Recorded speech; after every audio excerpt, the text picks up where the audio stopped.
Pemirsa, pihak ahli waris melaporkan pengelola perusahaan tambang emas di Desa Kelampat, Ketapang, Kalimantan Barat yang memalsukan dokumen kepemilikan.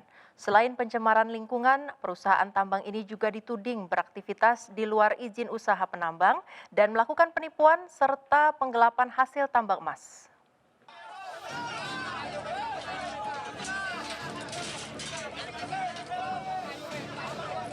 Ratusan orang menggeruduk area tambang PT Sultan Rafli Mandiri di Dusun Muatan Batu, Desa Kelampai, Kecamatan Tumbang Titi, Kabupaten Ketapang, Kalimantan Barat. Selain mengusir tenaga kerja asing, warga pun juga mendesak perusahaan menghentikan seluruh operasional sesuai perjanjian dengan pihak ahli waris.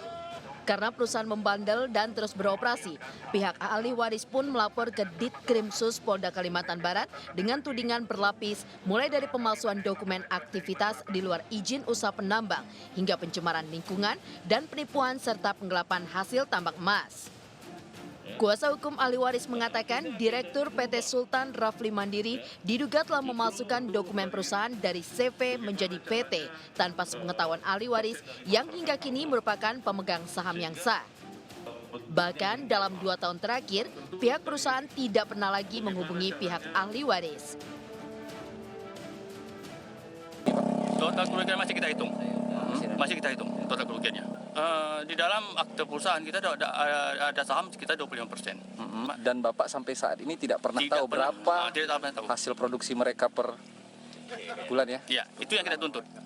Orang BKPM itu sampai meminta pada saat itu supaya kegiatan itu dihentikan.